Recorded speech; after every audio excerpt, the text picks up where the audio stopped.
बिस्मिल्लाहिर्रहमानिर्रहीम जी। अब जनरेटर के फर्दर समझने के लिए इसके फैक्टर्स को, तो हम पहले देख रहे थे लाइक कॉइल, ये है ए बी सी डी, हम we were looking at the 4 sides of coil. तो सिंपलिसिटी के लिए अगर हम कॉइल को इस साइड से देखें तो लाइक पहले हमें चारों साइड्स नजर आ रही थी, अब सिर्फ एक साइड नजर आई। तो एक साइड को स्टडी करना 4 के मुकाबले में ज्यादा इजी हो जाता है, ज्यादा सिंपल हो जाता है। तो this is what we are going to do कि हम ना कॉइल को इस साइड से देख रहे हैं कि ये ए बी सी डी है। Now we are looking at A and D like this. और magnetic field north to south है, यहाँ वो मैग्नेटिक फील्ड को मैंने इस एरो से रिप्रेजेंट, ये रेड एरोस मैग्नेटिक फील्ड को रिप्रेजेंट कर रहे हैं। ये डायग्राम से अब हम हट गए, अब हम इस एस्पेक्ट से इसको देखें इस साइड से। तो उसमें हमने स्टार्ट किया है कि लेट्स से ए डी इस सिचुएशन में, ए यहाँ डी यहाँ, और कोई भी चीज रोटेट करेगी या तो क्लॉकवाइज करेगी या एंटी क्लॉकवाइज करेगी। तो हमने क्योंकि क्लॉकवाइज एंटी क्लॉकवाइज शुरू से ले रहे हैं तो हम किसी के इस तरह घूम रहे हैं। तो देखें इस स्टेट के यहाँ से स्टार्ट करें, ये ए और डी ये नजर आ रहा है, ये तो हर 90 डिग्री के बाद वो इस तरह हो जाएगी, फिर 90 डिग्री के बाद इस तरह, फिर 90 डिग्री के बाद ऐसे, फिर 90 डिग्री के बाद, यानी हर 90 डिग्री के बाद जिस सिचुएशन में होगी वो हमने ड्रॉ कर ली। रोटेट इस तरह होगी anti clockwise, you can see, ठीक है। और हम नीचे ग्राफ देख रहे हैं, ईएमएफ जो इंड्यूस हो रही है उसका टाइम के साथ जो ग्राफ है वो मूवमेंट के साथ। अब यहाँ किसी बच्चे के जहन में क्वेश्चन आता है कि हम एंटी क्लॉकवाइज क्लॉकवाइज घुमाएं, यहाँ से क्यों स्टार्ट किया, यहाँ से स्टार्ट करें, तो क्या इन बातों का जवाब मिलेगा इंशाल्लाह, ठीक है। तो ये हम ग्राफ इसका स्टडी कर रहे हैं। तो देखें ये वाली सिचुएशन बहुत इंपॉर्टेंट है, यानी जब कॉइल ऐसे इस एक लम्हे में ए यहाँ है, डी यहाँ पर, ए नीचे डी ऊपर, ये घूम रही इस तरह, सिर्फ इस एक लम्हे, ना उससे आगे की बात नहीं करें ना पहले ही। इस एक लम्हे में कॉइल ऐसे मूव, यानी ये एंड इधर को गया और ये एंड इधर को आया, ये एंड इधर को गया और ये एंड इधर को आया, इस तरह ये एंड इधर को, सिर्फ इस एक लम्हे में ये एंड इधर को जाएगा, ये एंड इधर। अगर गौर से देखें ये ए के पीछे पूरी साइड ए बी है, यहाँ ए दिखाई दे रहा है, डी के पीछे पूरी साइड सी डी, राइट। तो इस एक लम्हे में जो ए बी साइड की डायरेक्शन है और सी डी की डायरेक्शन मैग्नेटिक फील्ड के पैरेलल है, पैरेलल लाइंस कट नहीं करती दूसरे को, यानी इस सिचुएशन में नो मैग्नेटिक लाइंस, या खाली लाइंस देखा, no magnetic lines are cut. तो मैग्नेटिक लाइंस कट होने का मतलब फ्लक्स चेंज होना होता है। मैग्नेटिक लाइंस कट नहीं हो रही, no EMF induce when coil is like this, तो उस वक्त ईएमएफ इंड्यूस वुड बी 0, ये 0 होती है, ऊपर पॉजिटिव वैल्यू से नीचे, यानी जब भी ये वर्टिकल सिचुएशन में होगी ना, EMF induced would be 0, right. ये तीनों के लिए मैंने 0 मार्क। अच्छा, अब जब कॉइल इस स्टेट में आएगी तो ना आप जरा 1 मिनट के लिए देखिए, ये मैं कॉइल को घुमा रहा हूं, कौन सी साइड आपके सामने से कॉइल की सबसे तेजी से गुजरेगी, ये बारीक वाली, अब फील्ड आ रही है यहां से और कॉइल घूम रही है इस तरह। तो जब ये बारीक साइड आएगी ना, ये इस वक्त सबसे तेजी से गुजर जाएगी फील्ड से, यानी स्पीड सबसे तेज होगी। और हमने पढ़ा हुआ जहां मैग्नेट या कॉइल की स्पीड तेज हो वहां ईएमएफ सबसे ज्यादा होती, राइट। यानी कि जब कॉइल हॉरिजॉन्टल फॉर्म में होती तो इस वक्त lines are cut at maximum rate, देख लें। अच्छा, अगर अपने आप को समझ लें, यहां मैं तो अभी कंसीडर करूं यहां से फील्ड आ रही है ना, इस तरह घुमा रहा हूं, अब अपने आप को समझ लें, आप की तरफ से रेज आ रही है तो मैं कॉइल को घुमा रहा हूं, तो कौन सी साइड आपके सामने से सबसे तेजी से गुजर जाती है, बारीक वाली जो सबसे छोटी है, ठीक है। मैं कॉन्टिन्यूसली नहीं घुमा सक रहा, लेकिन अगर घुमाऊंगा तो देखेंगे आप छोटी साइड हमेशा आपके सामने से सबसे तेजी गुजर जाएगी, क्योंकि छोटी साइड है। तो जहां स्पीड सबसे तेज होती है वहां ईएमएफ सबसे ज्यादा, वहां फ्लक्स सबसे ज्यादा तेज चेंज होगा। उसे कैसे कहेंगे, lines are cut at maximum rate जब कॉइल हॉरिजॉन्टल होती। और लाइन कट होने का मतलब फ्लक्स चेंज होना है, इसका मतलब flux is cut at maximum rate, और जहां सबसे ज्यादा तेजी से फ्लक्स चेंज होता है वहां ईएमएफ इंड्यूस मैक्सिमम होगी।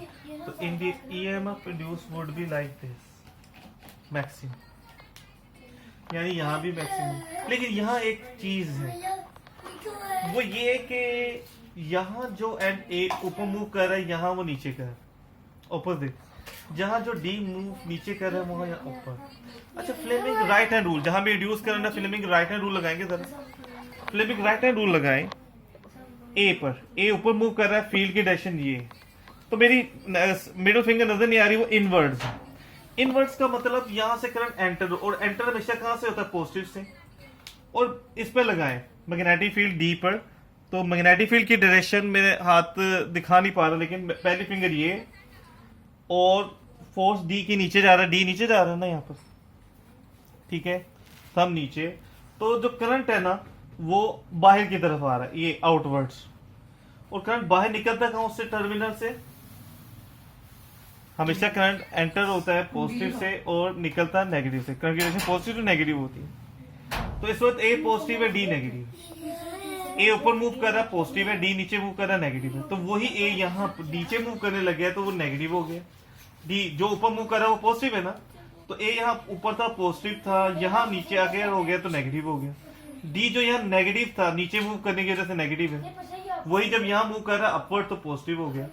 यानी टर्मिनल्स चेंज होंगे, पॉजिटिव वाला नेगेटिव बनेगा, नेगेटिव वाला पॉजिटिव, ऑल्टरनेटिंग करंट इसे कहते हैं ना।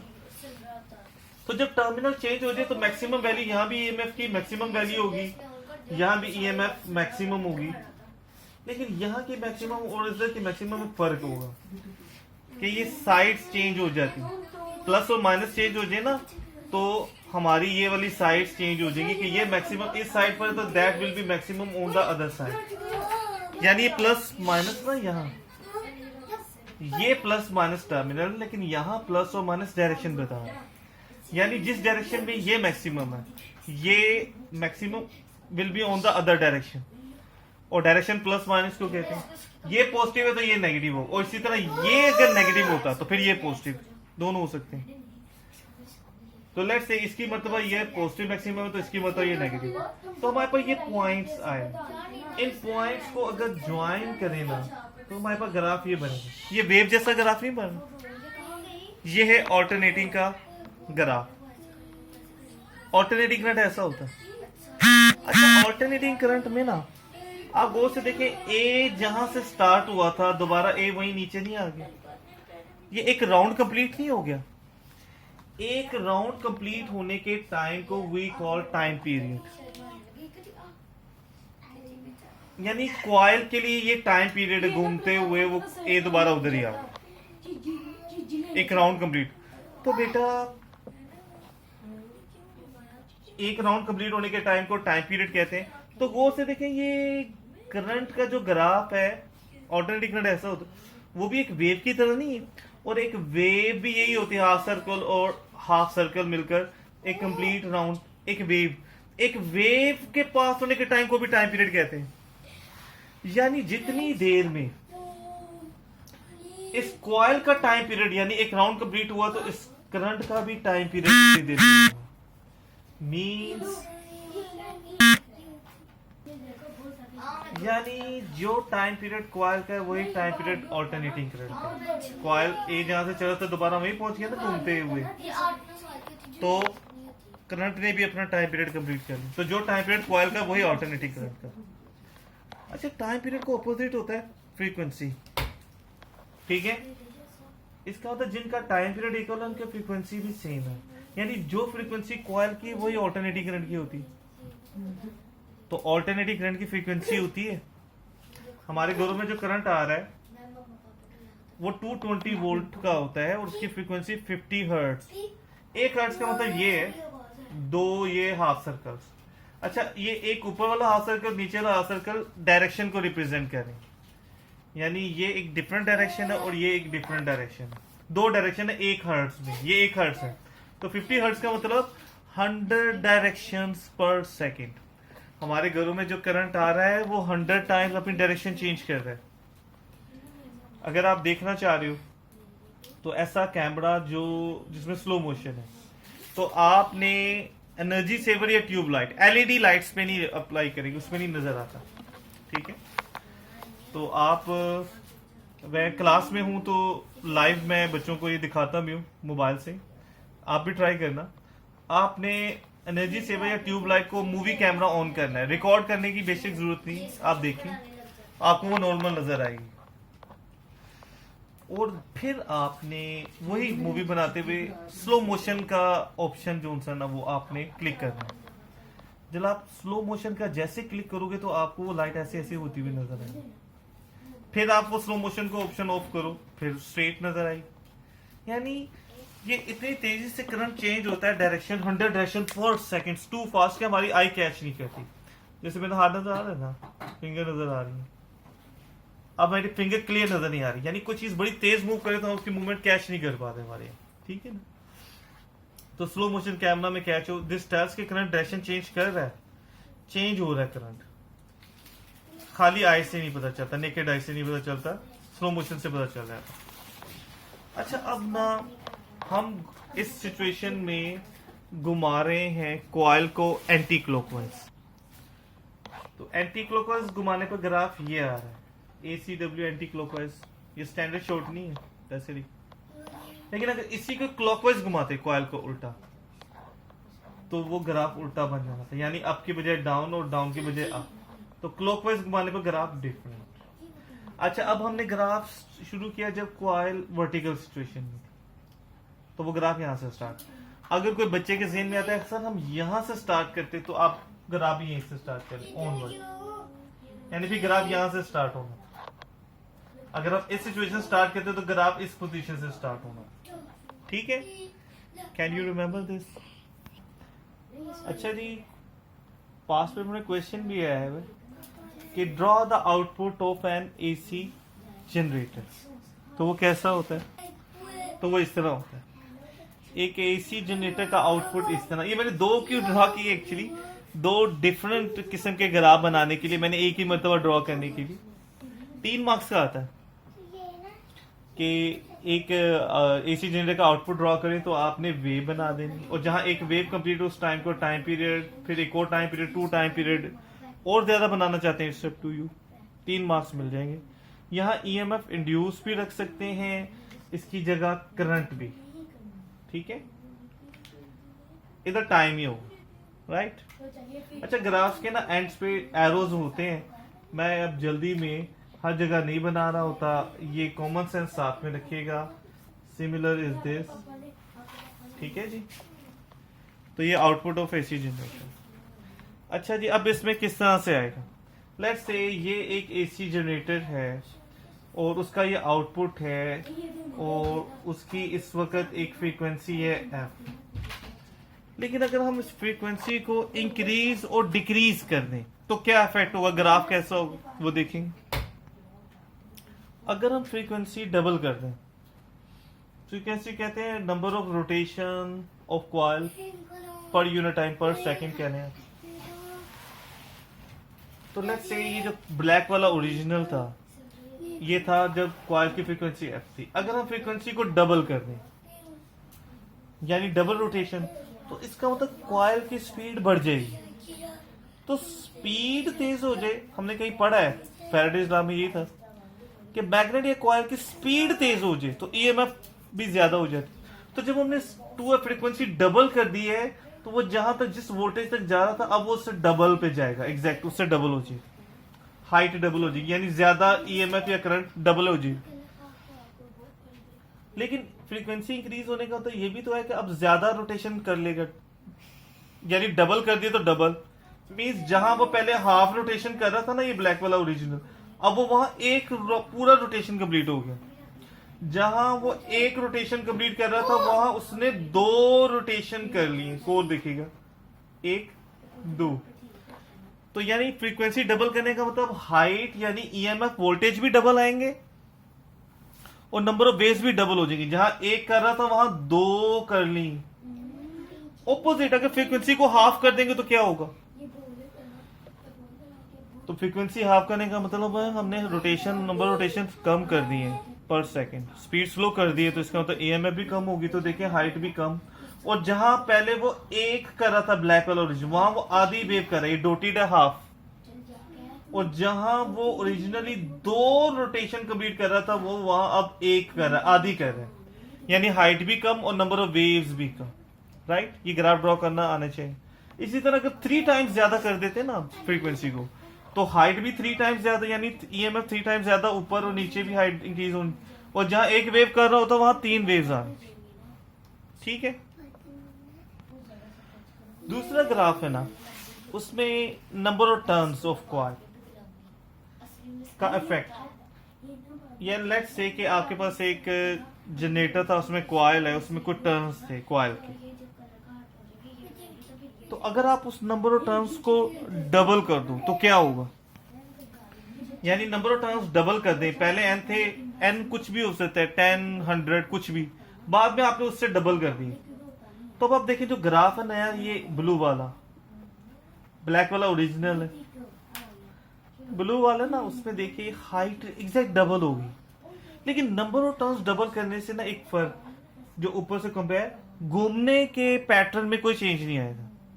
यानी देखिए जैसे ये ओरिजिनल वाला हाइट पे जा रहा था, वो भी हाइट पे जा रहा है, नीचे आ रहा है, दोनों एक साथ। यानी टाइम पीरियड सेम रहेगा, घूमने के पैटर्न में कोई फर्क नहीं पड़ेगा। हाइट डबल हो जाएगी, 3 नंबर ऑफ टाइम्स 3 टाइम्स कर दें तो हाइट 3 टाइम्स, लेकिन घूमने के फैक्ट का उससे कोई ताल्लुक, नंबर ऑफ टाइम्स जितने ज्यादा करते जाएंगे ईएमएफ उतनी ज्यादा होगी, राइट। और दूसरा कि अगर आप एक स्ट्रॉन्गर मैग्नेट यूज कर ले तो क्या हो? लेट्स सी, ये जो ओरिजिनल वाला पहले वाला ब्लैक था ना, ये हमने एक मैग्नेट पे हमने आउटपुट लिया इसी जनरेटर। अगर उसी मैग्नेट को हम स्ट्रॉन्गर से रिप्लेस कर दें तो जो ग्राफ होगा वो देखिए, ये डॉटेड लाइन से ड्रॉ किया हुआ, यानी क्या बता रहा है, पहले से हाई ईएमएफ। ठीक है। लेकिन घूमने के पैटर्न में तभी फर्क नहीं पड़ेगा, वो वही रहेगा। ठीक है। तो ये ग्राफ हो। अच्छा, यहां मैंने मिडिल में क्यों किया? ये जस्ट से के हाई हुआ है, तो अब आपकी मर्जी है, आप जितना ज्यादा मैग्नेट को और स्ट्रॉन्ग करते जाओगे उतनी हाइट बढ़ती जाएगी। ठीक है। लेकिन यहां पर जस्ट इसको मिडिल में ड्रॉ किया और सिर्फ ये बताया कि स्ट्रॉन्गर मैग्नेट यूज करने से वो पहले से ज्यादा हाइट पे जाएगा, चाहे वो ऊपर की तरफ हो चाहे नीचे की तरफ। अब आपकी मर्जी, जितना ज्यादा स्ट्रॉन्गर करते रहेंगे उतना ऊपर। ठीक है। लास्ट में जाते हुए कि एक जनरेटर में ईएमएफ इंड्यूस हो रही है, तो वो ईएमएफ को ज्यादा कैसे इंक्रीज कर सकते हैं? बीइंग ह्यूमन बीइंग ग्रीडी, तो ये फैक्टर्स बड़े पहले भी सुने लग रहे हैं, मोटर में भी ऐसे था। वो ये है कि increase number of turns of coil, coil के number of turns increase, double कर देंगे, डबल ईएमएफ आएगी। अभी थोड़ी देर पहले भी डिस्कस किए। Use stronger magnet. Number 3 is very important कि कॉइल को घुमा रहे हैं, तो ये भी हो सकता है कॉइल को ना घुमाया, मैग्नेट को घुमा रहे, बात एक ही होगी। तो जिसको भी घुमा रहे हैं ना, उनकी स्पीड इंक्रीज करते हैं और दोनों को भी एक वक्त में मूव कर सकते हैं। ठीक है। तो दोनों को मूव करेंगे, जैसे एक गाड़ी इधर से आ रही है और एक गाड़ी इधर से दूसरी लेन से जा रही, तो जो ऑपोजिट डायरेक्शन में होते हैं ना मूव, वो हमेशा बहुत स्पीड ज्यादा लगती है, ज्यादा जोर से खुदा ना टक्कर होगी, स्पीड बढ़ जाती है ऑपोजिट डायरेक्शन में मूव होने में। तो अगर हम कॉइल और मैग्नेट को एक ही वक्त में दोनों को घुमाएं, और एक को क्लॉकवाइज और दूसरे को एंटी क्लॉकवाइज, तो वो स्पीड बढ़ जाएगी। ये मैं पॉइंट को थोड़ा सा एलैबोरेट कर दूं कि जैसे आप 100 की स्पीड से चल रहे हो और पीछे से एक गाड़ी 120 की स्पीड से, उसकी 120 स्पीड है, आपको उसकी स्पीड पता है कितनी फील होगी? सिर्फ 20, क्योंकि 100 आपकी अपनी। लेकिन वही गाड़ी 120 की स्पीड से दूसरी लेन से ऑपोजिट आ रही है ना, तो आपको उसकी स्पीड 220 फील होगी। एड मैथ वाले पढ़ते भी हैं। तो ऑपोजिट आने पर स्पीड बढ़ जाती है। यानी कि कभी हम कॉइल को घुमा रहे हैं तो ये भी कर सकते हो आप, कॉइल उधर रहने तो मैग्नेट को घुमा लो, ये भी कर, और ये भी कर सकते हैं कि दोनों को घुमाएं, लेकिन ज्यादा इफेक्ट के लिए क्या करें, फिर ऑपोजिट घुमाएं, एक को क्लॉकवाइज तो एक को एंटी क्लॉकवाइज, राइट। तो जितना स्पीड तेज होगी मैग्नेट या कॉइल की, तो ईएमएफ उतनी। और एक फोर्थ पॉइंट है, कॉइल के अंदर सॉफ्ट आयरन कोर रख दो। ये पॉइंट बड़ा बेसिक है, क्योंकि जहां भी हम आयरन कोर रखते हैं ना, सारा मैग्नेट का इफेक्ट फुल्ली उधर ही होता है। इस तरह हमें जो इफेक्ट मिलेगा वो मैक्सिमम मिलेगा, राइट।